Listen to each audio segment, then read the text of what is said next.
So great. My voice is all right. Yeah, sure. Yeah. Good morning and good morning, good afternoon, and good evening, everyone. Hope you all are doing safe. Our best wishes to you all.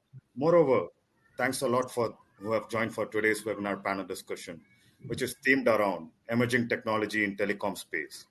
We have participants all over the world who have registered for this webinar and wanted to understand from the subject point from the quality speakers today. Now, to begin with, let me introduce myself and the company to you. I'm Arvind Kannan. I'll be your host today. I joined by Nitin Naveen, who is the VP and Innovation Strategy at AA CoSpot, and Naveen Kumar, who will be assisting us in this webinar to keep it lively. I'll provide you a brief background about AI CoSpot to you all. We started in January 2021, backed up by our knowledge and innovation partner InfoVision and technology partner Digit7. The focus is to provide a deep dive into all of the sectors where technology is there. And every month we are having different theme, gaining momentum month on month. Our aim is to be number one AI driven community so that like-minded people like you part of the same in supporting and growing and making it a huge success. Our mission is to serve as a hub for information regarding Industry 4.0 technologies like AI, ML, deep learning, RPA, robotics, IoT, edge computing, analytics, 5G, drone, edge AI, digital twin, AR, VR cloud, and many more.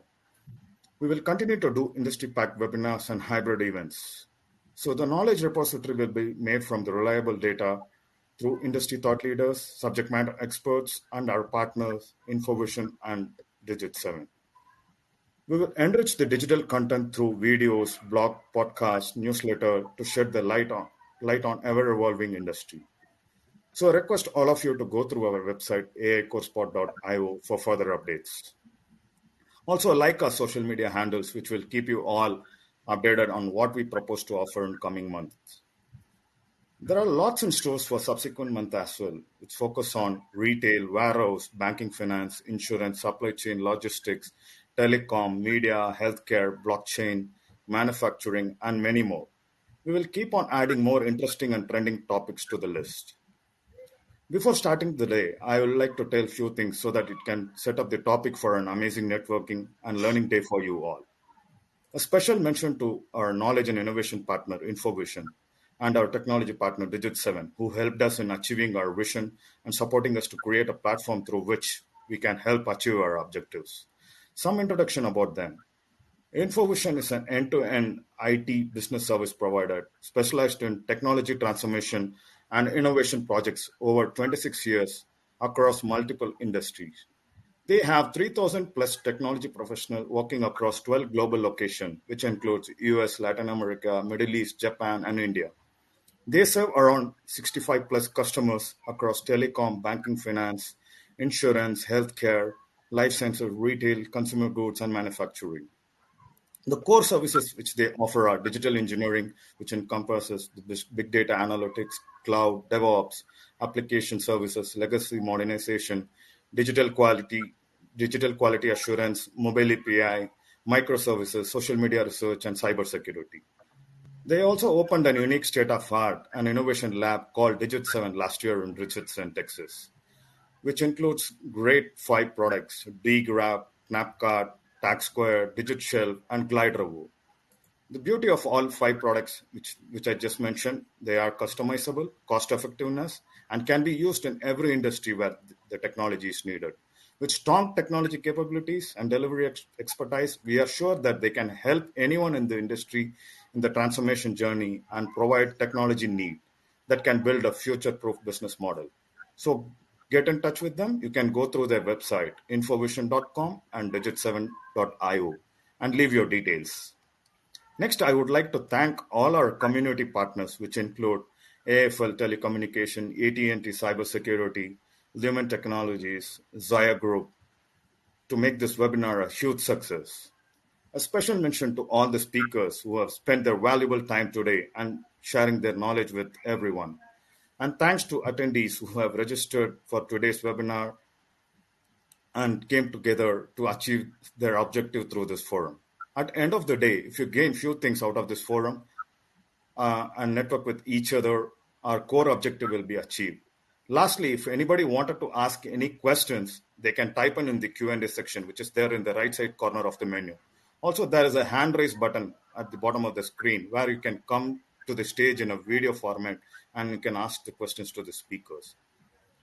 So for today's discussion, we have five great leaders. I'll quickly introduce all of them. So we have Ashish Malhotra, who is the Chief Business Officer at Infovision, who manages the telecom, media, and technology business.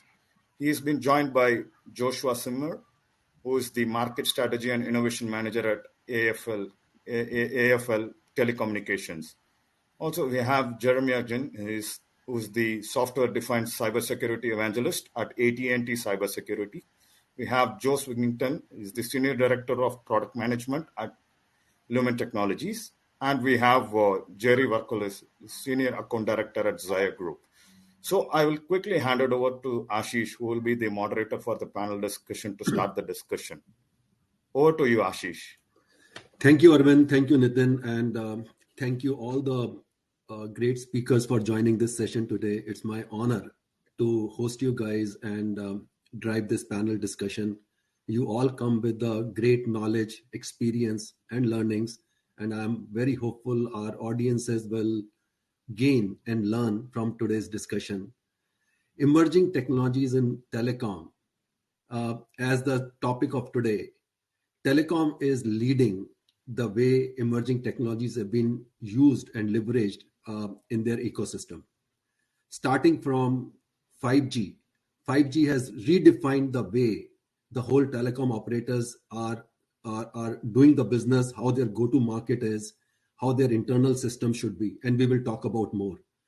When it comes to the omni-channel experience or a retail experience or an online experience, telecom operators are leading the way.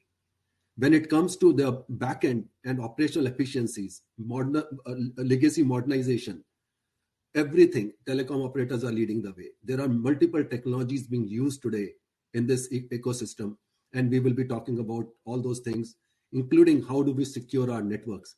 And that is where we are going to have a good discussion in terms of what technologies and what areas telecom operators are. With that, I want to start with Jeremiah, with you. At AT&T, we are seeing a good adoption of fiber deployments. And while you already have a huge network today available, which all the consumers across the globe are leveraging, but still there is a lot of focus on fiber deployment. Would love to hear what your thoughts are and what AT&T is doing and what are their intent in terms of investing more and more on the fiber deployments. Sure. We all had a lot of questions when corporate focus switched to doing more fiber deployments, but the shortest, quickest answer is really capacity. So as more and more applications, more and more consumption of bandwidth occurs in the market, what we need is the ability to keep growing at the pace of the market, which means more layer one physical connectivity to be able to facilitate that. So that's the key driver, is really developing capacity for the next generation use cases that we're facing in the market. Thank you. Joshua, I know your focus is around physical infrastructure, and your company is doing a lot of work around that. You guys also are focusing on deployment of fiber, leveraging emerging technologies. What are your views around that area? Sure. So some of the emerging technologies, I'll really just build on what Jeremiah just said. What's really driving this is a significant jump in wireless capabilities, but we're only scratching the surface of the applications that are enabled by these developments. So like 5G, usage cases, ultra reliable, low latency communications. We're only scratching the surface of what we can achieve with low latency capabilities of 5G, as well as the massive machine to machine communications. We've seen a lot of big growth in the number of connected devices already, but we're capable of seeing a lot more, and that will continue to grow significantly. And like Jeremiah said, the challenge is using these capabilities requires more capacity. It also requires more access points. So for example, with 5G, we've seen the deployment of a lot more small cell sites covering smaller areas, each of those being access points. And fiber infrastructure really is the key to that. We don't see it as tend not to see it as a rapidly developing technology area, but it is. And in fact, we're in the middle of a fiber deployment boom in which in about a 5-year period, starting last year, going to about 2026, 2027, we're going to deploy as much fiber as we've deployed in history up to 2021. And so the key for that physical infrastructure is making it expandable, because as Jeremiah said, the bandwidth demands are just going to keep growing. The number of connection points will also keep growing. So 2 aspects of expandability, making it flexible so you can accommodate new access points and new connections when, where, and how they occur, and implement newer technologies, newer passive optical networking methods, for example. And then finally, accessible, because at the end of the day, it's a physical network. If you're making a physical change, someone has to go out to a site and do it. And so both manufacturers are working on products to go into the fiber network that achieve all 3 of those things. And design, engineering, and installation firms are developing new ways of designing those products into the network to achieve the goals that companies like AT&T and Lumen and Zayo need to achieve their business objectives. Yeah. No, that's very helpful. And Josh, we know at Lumen you guys are focusing a lot on fiber deployment, and the purpose is to reach as many consumers and as many businesses as possible. So, what are your views and what you guys are doing in that area? Sure. Lumen is known for having a very large fiber network and fiber investments, coming from CenturyLink as well as Level 3. And we've made a big investment in the 5G. So, the use cases, pardon me, not 5G, I meant edge, as far as the use cases that are going to be deployed around the edge. So, ultra low latency use cases around, kind of, I'll say next gen retail, if you will, as well as some of the IoT, machine learning, analytics, and video use cases as well. But when it comes to, my area of where I'm focused in my group is going to be about, how are developers starting to engage these use cases? A lot of my focus is around APIs. So, engaging the developer community, engaging, how are, edge use cases, security use cases, as well as things around communications being developed and expanded through APIs. So, one use case would be, how we would, let's say you're deploying an edge instance and you're wanting to deploy a workload to that. Well, instead of having to, log into a GUI and manually do some of these things through kind of swivel chairing, is integrating the actual APIs into your applications and automation to deploy those things automatically through APIs. So that's where a lot of our focus has been, enabling edge use cases and then extending those use cases through APIs. Yeah. No, I think that's very interesting. And this is, edge deployment and low latency network deployments are something which is definitely a very interesting area. And I'll come back to that. But before that, I'll go to Jerry. Jerry, I know you are working with a lot of your customers, looking at what their challenges are, what they are doing, what their focus areas are. So what are the processes which are the companies are looking at today, or telcos are looking at today, and what their priorities are? Yeah, so many IT leaders are really facing a lot of challenges today in regards to new technologies, right? And how to implement those new technologies, how to reduce cost, how to reduce downtime. Reducing downtime is huge today. Everyone expects things immediately, right? And not to be down at any point in time, because there's a cost associated with that, right? So, that on top of reducing cost is always a challenge. What we've seen is that, IT a lot is seen as a cost center, and they're continually expected to do more with less as businesses respond to some of the economic pressures of today.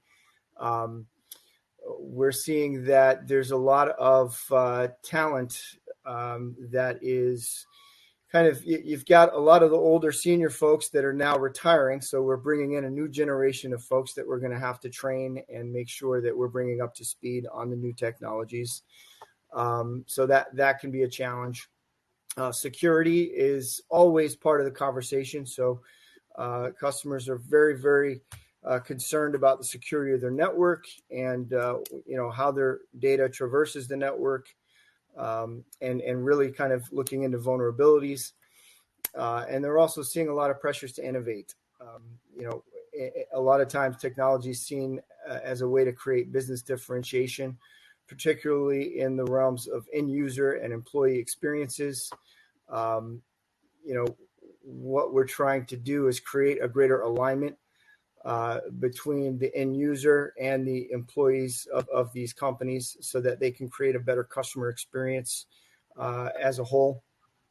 So these are all factors that we're looking at with our customer base as we become more engaged as a partner, right? We don't want to be looked at as just a vendor. We're now a partner in the industry to help these customers create solutions around their business model. Yeah, no, very interesting. And some of the areas which you talk about, we'll come back to them. We'll come back to those areas and double click in some of the places what are the different technologies which the enterprise are looking at, how they are leveraging AI, ML, and cloud and other things. But before that, I'll come back to our earlier topic of edge computing. Jeremiah, from AT&T and your perspective, low latency networks design is something which is very, very important, because when you are deploying edge, one of the key element is low latency, right? So that the enterprise can leverage the benefit of edge compute and do more and more real-time analytics, real-time decisions, and a better performance. So what are your thoughts and what you are seeing? Sure. So a lot of the hype around 5G in the market is better, faster, higher performing, better quality, that sort of thing. But really, where we see a lot of the edge compute and the latency discussion, they're kind of two sides of the same coin. So what we see is in the past, or actually currently, almost all of our applications are happy at about 120 milliseconds. So if you look at the market as a whole, 120 milliseconds is an acceptable level of latency, and anything that you can do faster than that provides a more positive user experience. But moving forward, real-time safety applications, autonomous driving cars, drone delivery systems, any of the new cutting edge real-time technologies are going to require something closer to a 3 millisecond target for the latency. And so there's two ways to achieve that. One is to speed up the network, but really time between 2 points doesn't really go much faster than light. It's physics, right? And we're stuck to it. So how do we create a more positive user experience, and how do we keep people safe when they're relying on real-time technology? And that's putting the compute closer to the user, closer to the device that needs it.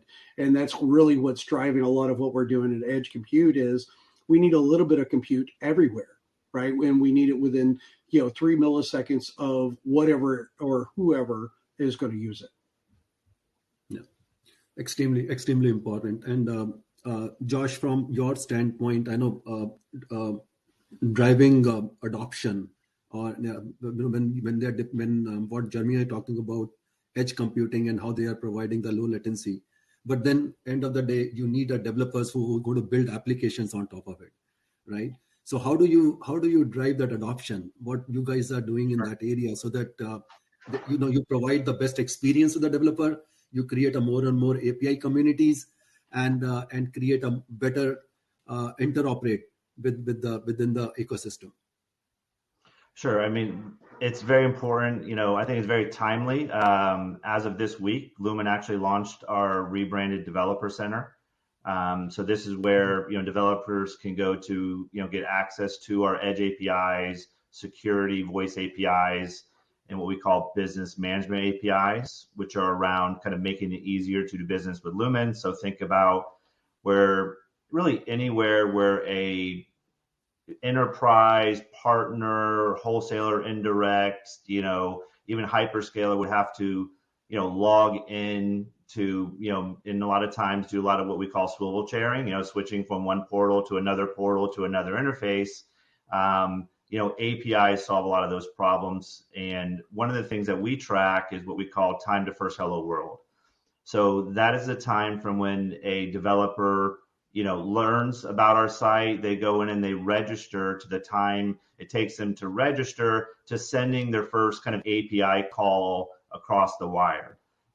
It's something that, I'll say leading API companies track in the means of wanting to get that down to 15 minutes, where from the moment I register to where I've got an actual application that can, do a request and response, authenticate within 15 minutes. It's a pretty high bar to aim towards. But, so the way that you do that is by providing them, standards-based APIs, right? Based upon open API specification. You provide them Postman collections, you provide them Terraform templates, you provide them SDKs, the tools that they'll need to make it easier. And what that's going to do is ultimately drive adoption of your APIs, but also usage of your products, greater customer satisfaction, and ultimately greater integration. I mean, who doesn't want greater integration with their customers or enterprises, creating that stickiness. And really one of the things that, one of the questions came in around digital transformation. I do think that APIs are key for digital transformation for telecoms, for enterprises. And as we transform as companies, it's important to, integrate and bring our partners, bring our enterprises, and bring them solutions going to help them, bring that transformation and automation into their business as well. Yeah, no, absolutely. Very, very interesting.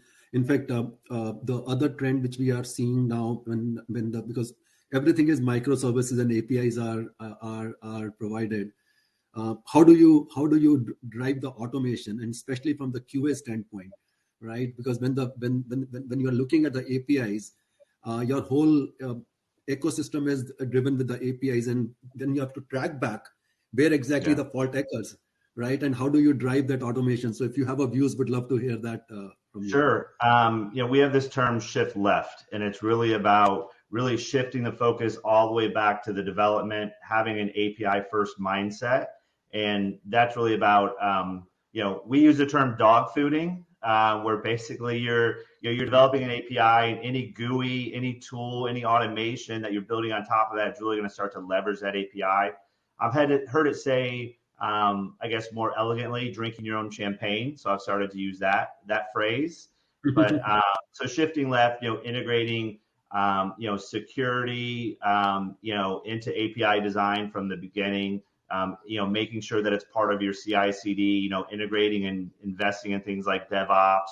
I think those are very important things for telecoms to start to embrace and allow for that automation, allow for security, allow for quality, resilient type gates within your dev processes, test-driven design. All of those things kind of play a factor into delivering really quality experiences that are resilient and scalable.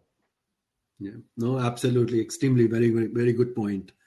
And Joshua, what are the emerging trends you are seeing from, when you talked about fiber, you talked about some of the applications, but what are the emerging trends you are seeing within the telecom in the current ecosystem we are in?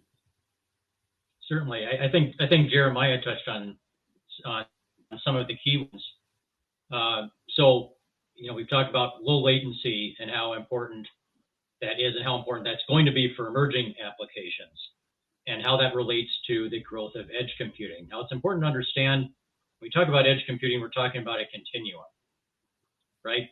So at one level, a lot of the trend has been to cloud over the last 10 years, where you have a single centralized global data center that hosts all this equipment. You get good economies of scale of that. And those economies of scale are still going to matter. They'll still exist. But then with low latency apps, again, like traveling through a fiber, if you want 3 milliseconds of latency, you can only do about a 600 kilometer round trip. And that's if there's no computing happening on the far end. That's what just bounces your signal back at you. So you can't go with a global data center. So then you shift and you have an edge data center in a metro area. Now at the other extreme end, you have compute capability on customer premises, and we're seeing some trend back toward that now after pushing a lot of that out of the customer premise and into the cloud.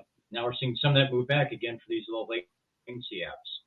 But for some other emerging technologies, there's going to still be a continuum in between that metro area data center and the user. You might see, so one trend we see is provisioning macro cell sites to have compute capability within a few kilometers of the end user. And as we go to things like automated management of traffic flow, more drones potentially, and them having to communicate with each other and cram more cars through an intersection in a given amount of time, you're going to need extremely low latency for that. You'll see compute capability and street cabinets and things like that. The challenge is we can't predict exactly when, where, and how that will occur.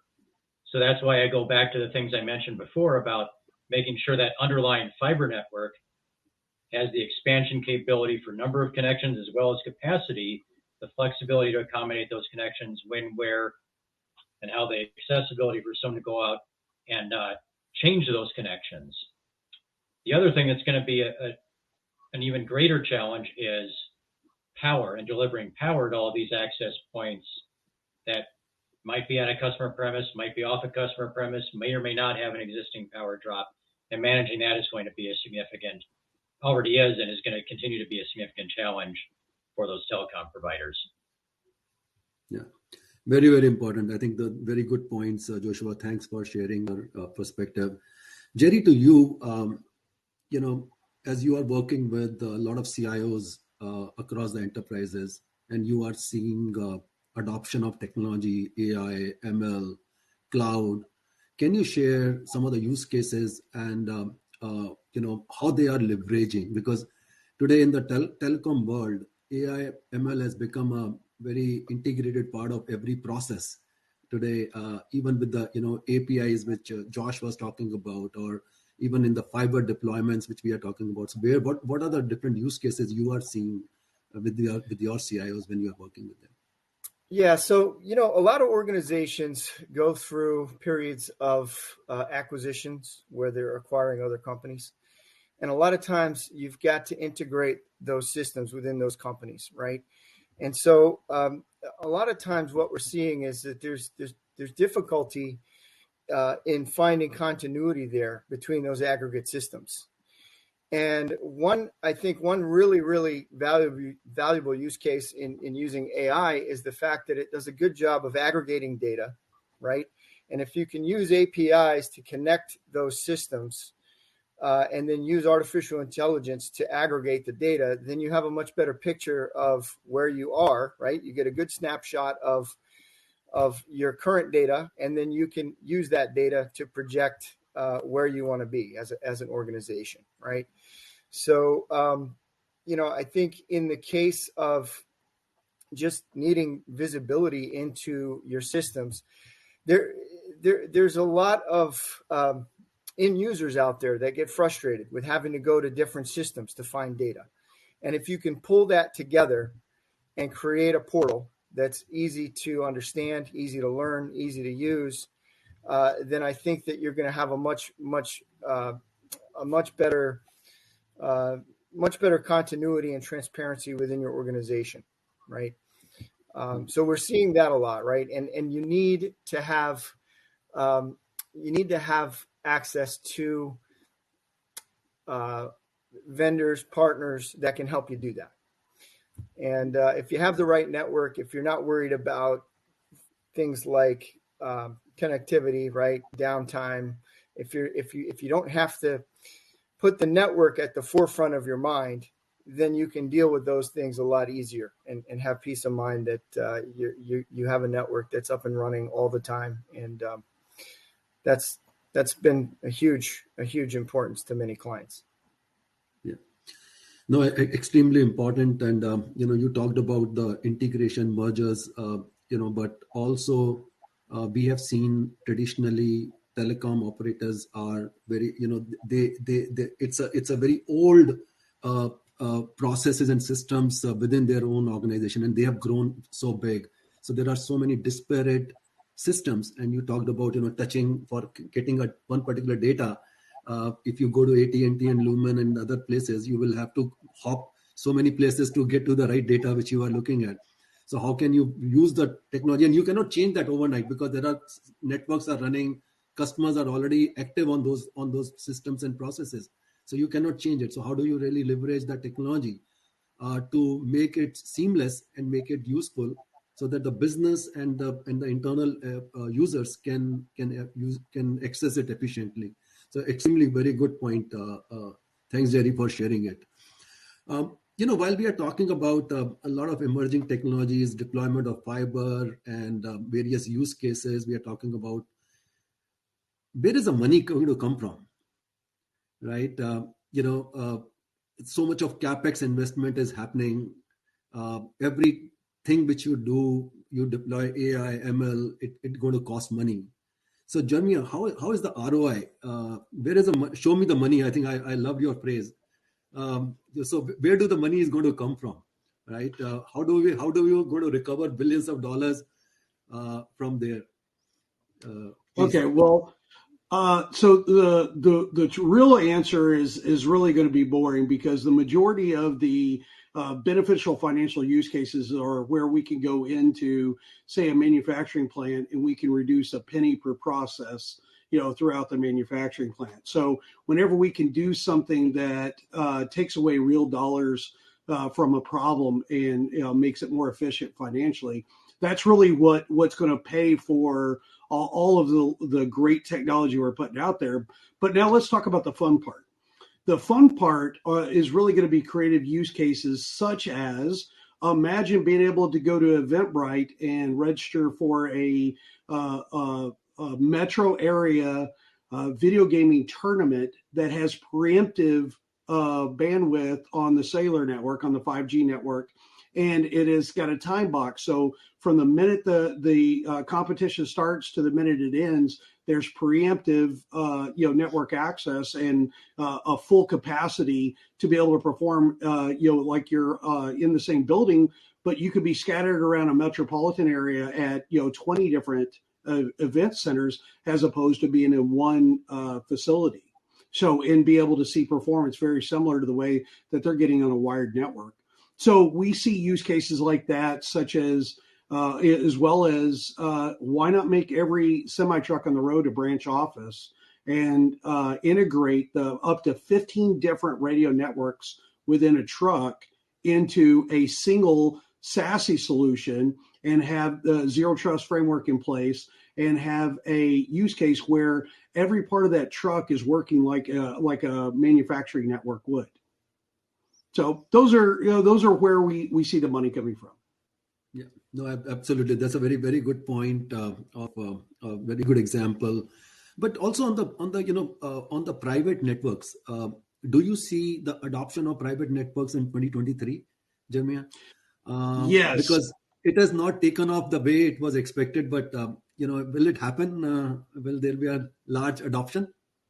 Yeah. So the mistake is people feel like it's a legacy skill set or a simple enough job to do. So you've got to kind of go back in time to get the RF skills to do a great job with RF antenna propagation, right? And then you can go in the future and you can get some of the software-defined units, software-defined radio units to be able to put in the network. And then you got to go back old school again and do something like a distributed antenna system, depending on the application.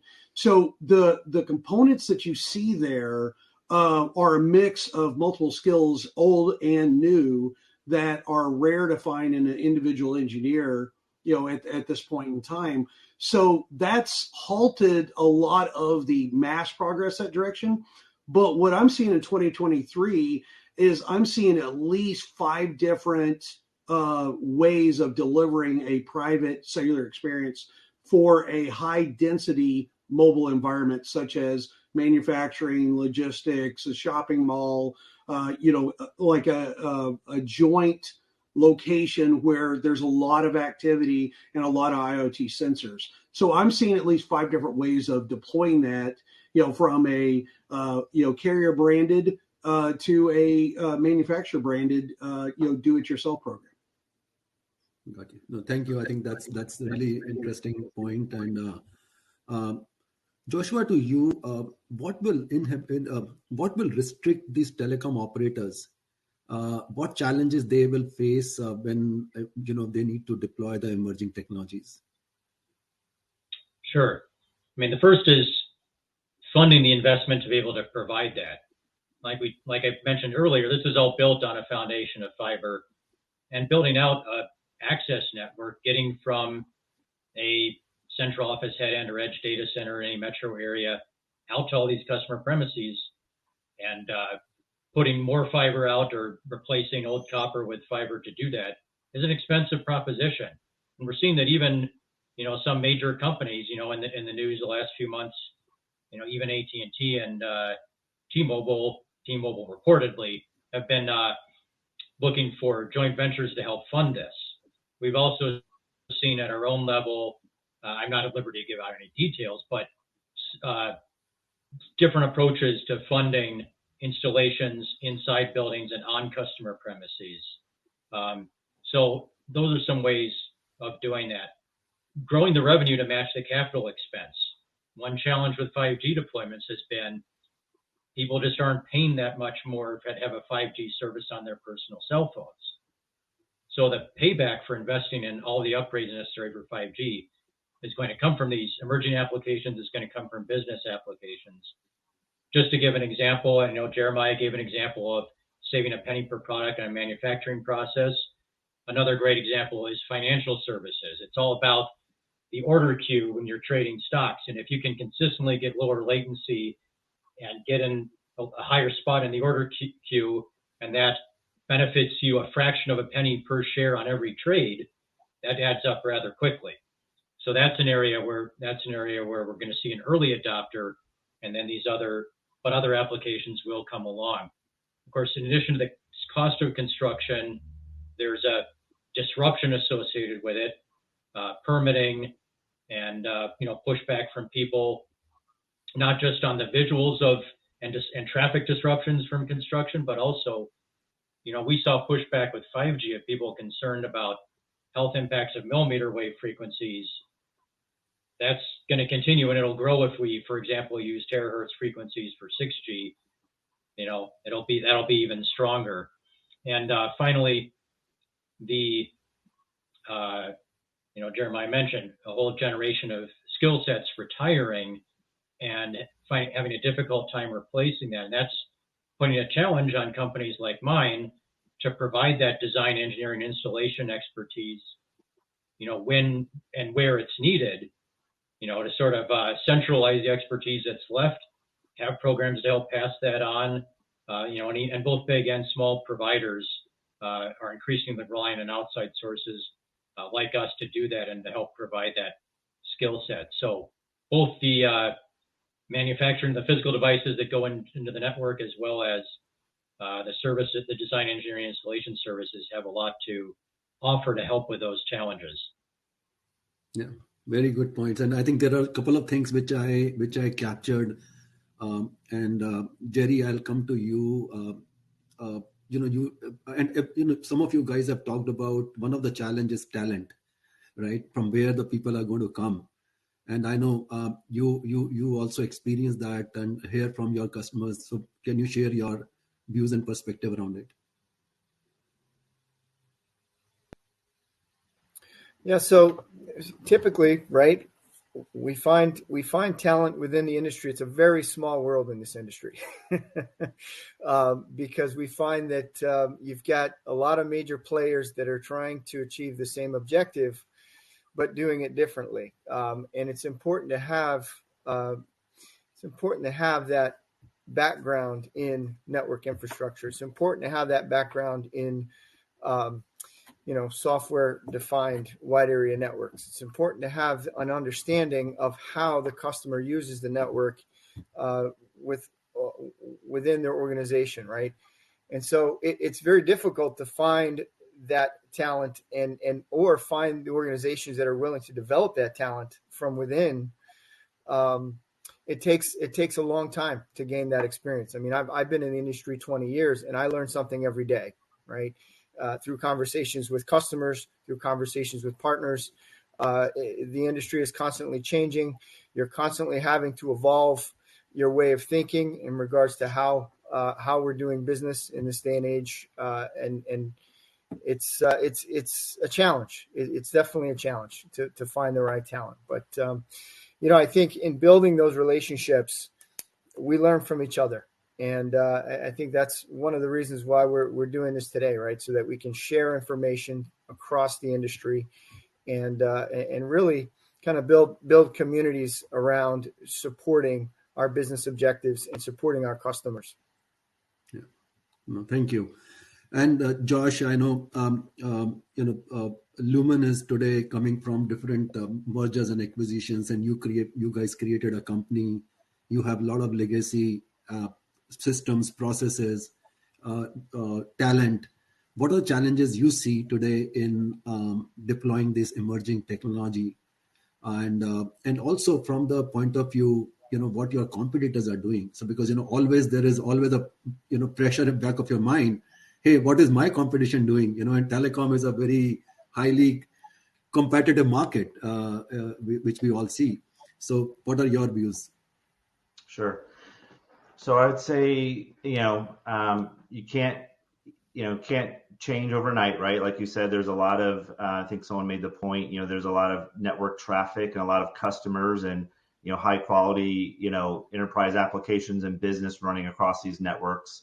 At the same time, you need to build in automation. You need to, build in virtualization where physical assets now become virtual assets, doing that all the way through throughout the network to be able to provide and start to integrate into some of these new use cases. So, I'd say, there's a lot of silos, right? I would say in a lot of traditional telecoms, and it's, how do you start to bridge and interconnect those silos? How do you start to, have centralized kind of data domains and start to make sure that you have accurate data within your network?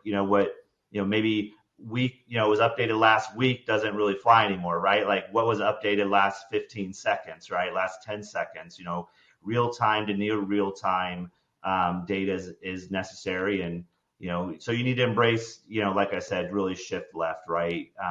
Start to embrace, APIs, microservices, mesh networks, to start to build that automation, integrating things like, technologies, AI and ML into your own network. And then where I think a lot of the value add is that, realizing that,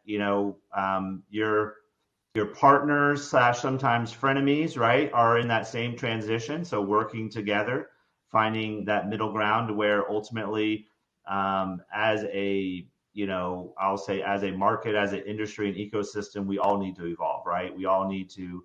So that's where, we are embracing standards-based technologies around, whether it be TMF-based APIs or MEF-based APIs. That's really going to allow for us to get from that kind of quote to cash a lot quicker, allow for us to do better integration with our wholesalers and our partners, which ultimately is serving our enterprises, right? And then working with those enterprises to, ultimately we need to climb the stack, right? We can't just become a big fast pipe, right? Whether it be a communication pipe or a data pipe and let all these cool, sexy applications be built on top of us, right? We need to make sure that we're working with the large enterprises and that we're building solutions that bring them and evolve them as technology changes as well. Yeah, very, very, very important points. And I think one of the things which you talked about with the enterprise standpoint and earlier, the show me the money, how do you really create the solutions, which is also going to help telcos to start monetizing the investments which they are doing. And we are seeing a huge adoption at InfoVision, where we are strategically working with some of you companies like yours in terms of how do we help them to monetize, build the applications, give them create some applications which are, or solutions which are on the real time. If you are sitting in a stadium, and you have deployed your 5G network or your fiber there, right? How do you really provide the on the fly experience when I'm sitting and watching a football game in the stadium? Can I see my favorite clips, which I maybe missed out? I went out for a loo and I missed out that particular. When I come back, can I just get that clip again and see how the touchdown has happened, right? How do I get the offers, which are some promotional offers on the fly when I'm seeing and based on what I'm watching? So there are many use cases which we are seeing, and the technologies which we talked about in last 40 minutes are going to enable all that. So while we are talking about technologies and things, but Jeremiah, you touched upon SASE, and how do you really secure these areas? And I know you are from the cybersecurity background, so this will be something close to your heart. So would love to hear in terms of how the security, and especially give us the view in terms of now the network is wider. It's all open network, right? It's an open RAN. It's all hyperscalers which we are using today. API developers, and I'll come to Josh. Different developers are coming, building applications, integrating in your network. How do you secure everything, man? This is like a completely. I don't think you will be able to sleep at night every day. When you think about the overall developments which are happening on a day-to-day basis. Sure. So I've had the privilege of working with MEF for the last 2 years, developing the SASE standard, which we just released last month. And in conjunction with that, we also released the Zero Trust standard. A lot of the same engineers worked on both projects, so I got to spend a lot of time with the team that was developing Zero Trust, even though my primary focus was on SASE. But one of the conclusions we came through with 2 years of analyzing exactly what you just asked is that the SASE and the Zero Trust are two sides of the same coin. If you don't have them both, you're really not going to get to the level of secure communications you want. You can have an aspect of the communication secure, but reality is that you need to be able to have essentially like an API ecosystem that's feeding telemetry back and forth, so the system can tell you where it hurts, and then it can apply real-time security mechanisms. But really, the foundation before we can get to that starts at Zero Trust. There's not a Zero Trust product you buy and you spend money and it solves your problem. We developed the Zero Trust framework in a way to be able to get to zero, so absolutely no access to any resource until you match a policy that enables a access at a certain level. So security has always been layered, is the castle moat theory, that if you want effective security, go layers, add layers. But beyond that, we also have to do multidimensional. And one of the ways we try to achieve that is through multi-factor authentication mechanisms. So we're not only going secure in depth, but we're also taking it to a multiple dimension approach to be able to get there. And we started at zero access even to your mobile device. And then you went through a series of multiple factor security mechanisms to get through each level of access to the point where you can access the application that you need to perform. Extremely valuable inputs. Very, very good, Jeremiah. Thanks for sharing. And we have one question from audience, and I would like every speaker to talk about. And it's a very interesting one. How AI can help, and this is very close to my heart too, but the question is how AI can help create better customer profiles to more accurately predict the customers likely to port out, right? And that is where, how do you really leverage AI and data to create the profile of a customer, what is likely to happen, next best action, right? Creating a knowledge graphs of the customer to see what exactly is going to happen. So I'll start with Josh from you.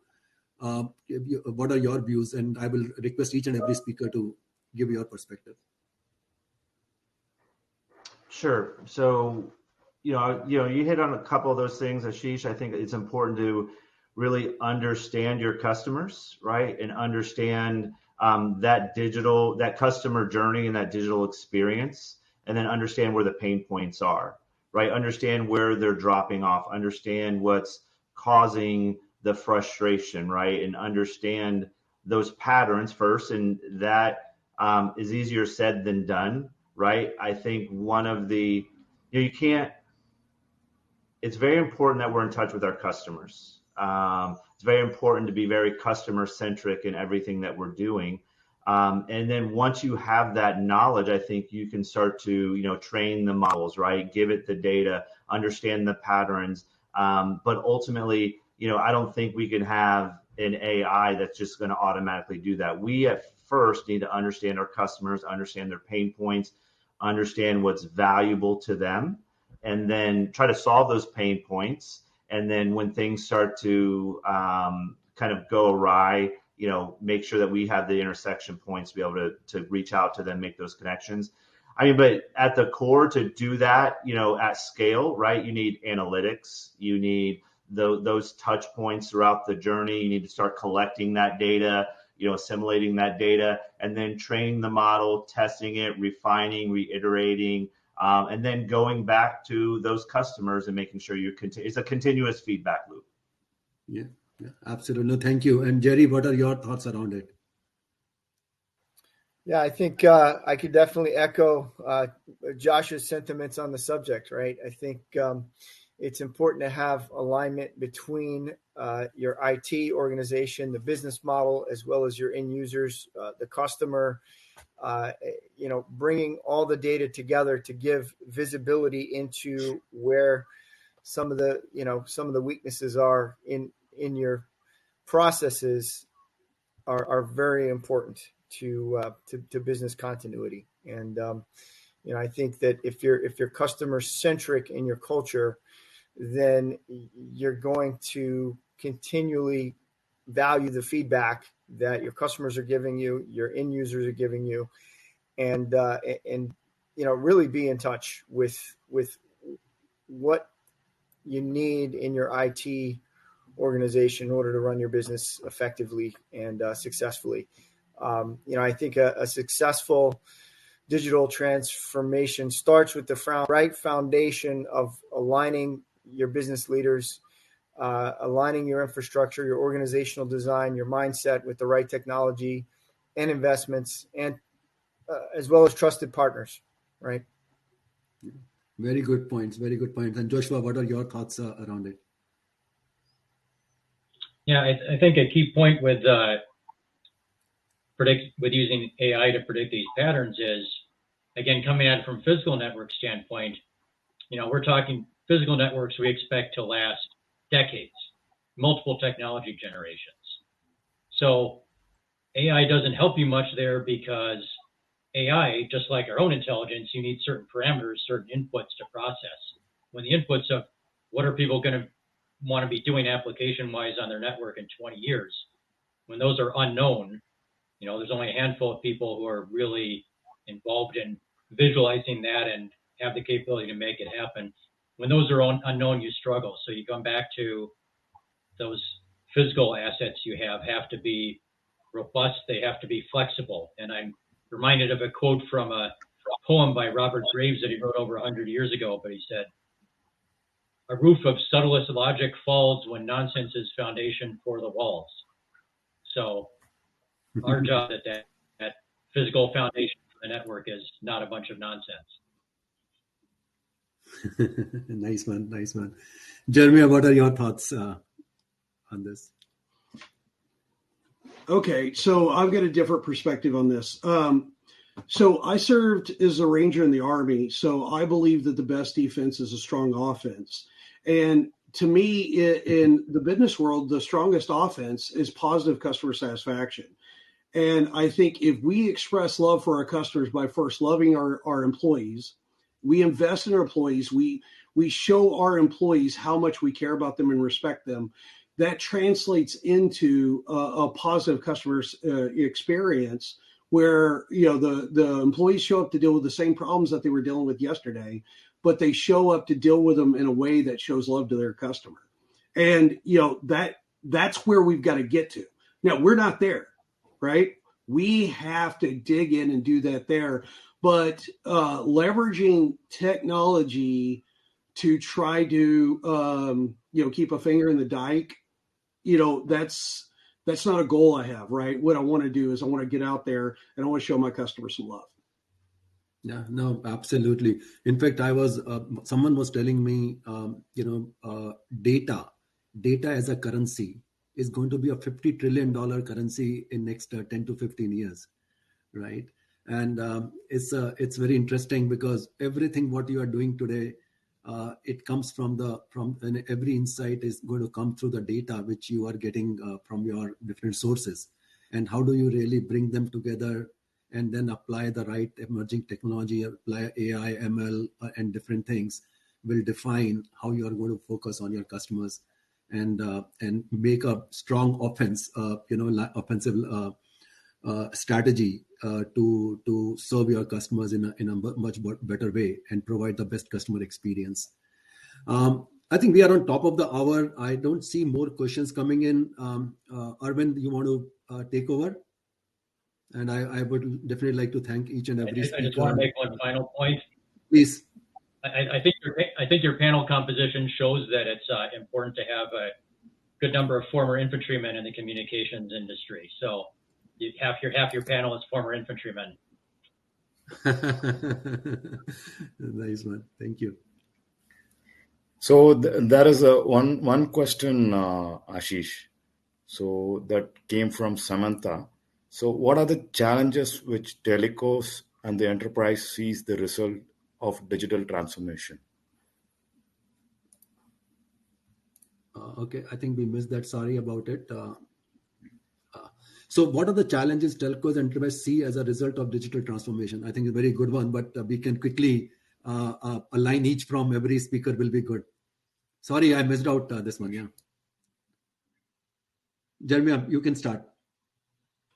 Sure. So I think it starts with being clearly organized and being clearly focused, not buying into the hype cycle, and showing some of your swagger from your past accomplishments as you focus on the new challenge. So when you show up like that, you have the ability to actually get to the root of the problem, as opposed to worrying about what we often call the layer 8 of the OSI model.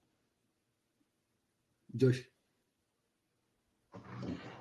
The way that I read the question is as a result of digital transformation. So I'll say that as when it comes to APIs, the more that you start to expose APIs, you're creating a greater landscape or fabric that you're exposing to the public, to developers, right? So one of the things that we start to think about that's very important is security, right? So how are we securing our APIs? How are we securing proprietary customer information, those data leaks that, blow up in the media and the press. So as companies start to, especially telecom, starts to open the kimono, if you will, when it comes to our products, our services, our data, for these new use cases, right? And everything's going from this cloud to the edge, across these networks, security is the number one thing that we look at. So real-time threat security as it pertains to APIs, the more that we start to, expose APIs and expand our landscape. Thank you. Jerry? Yeah, so, I think one of the biggest challenges, is demonstrating value to senior leadership within the organization, right? And quantifying a return on investment. Sometimes that can be extremely challenging to really show the value, right? It's difficult to quantify, but the value that the technology offers the business has to be clearly presented and recognized as a positive contributor to the business in order to fit into the company's goals. And a lot of times it's hard because you have a lot of technical folks and then you have business folks, and then bringing that language together sometimes can be difficult unless you have the right translator within the organization who can really, build the picture and build that return on the value. Sure. And Joshua, last word from you. Yeah, I mean, from my standpoint, one of the interesting things with digital transformation is just it goes back to the funding issue. So the increasing complexity of these networks and delivering these services causes businesses to turn toward the telcos to say, help me out with this. That's a business opportunity for the telcos. But as I mentioned, it's expensive enough just to build that access network to the customer premise, let alone within the customer premise to deliver these services. So at the same time, customers are saying, this is getting too complex for me. You know, the telcos struggle to get funding. So some of these funding models that they're exploring, both on a large scale as well as smaller scale within individual businesses and buildings, are going to be very interesting to see and how well that works out and the second order effects of those different funding models. Thank you. Thank you so much. Thank you so much, all the speakers, and Arvind, to you. Thank you, Ashish. Thank you, Joshua. Thank you, Jeremy and Jerry, who are part of today's webinar, who was bringing the insight on emerging technology in telecom space. Thanks a lot for your views and thoughts. I hope the audience have enjoyed the learning from you all. So I'll quickly wrap up the session. So I would like to thank all our community partners, speakers, attendees who joined for today's webinar to enrich their knowledge through this forum. We had great set of panel speakers today who came together and shared their thoughts. Just for your information, today's webinar was broadcasted live in our YouTube and Facebook channel of the company. You can see the recordings anytime and log into our website, aicourspot.io, and like our social media channels. We will be doing a lot of knowledge sharing topics, announcement about our upcoming webinars, events, and much more. Will help you register and attend and make your horizon a broader way. I would like to thank our knowledge and innovation partner, InfoVision, and our technology partner, Digit7, for making this webinar a huge success. So just let you all know that Digit7 has their innovation lab of 15,000 square feet in Richardson, Texas. If any one of you are dropping by, can visit their office and just feel how technology is changing. Thank you. Thanks for your view, and thanks for this webinar. Have a great weekend ahead. Thank you. Thank you. Thank you, gentlemen.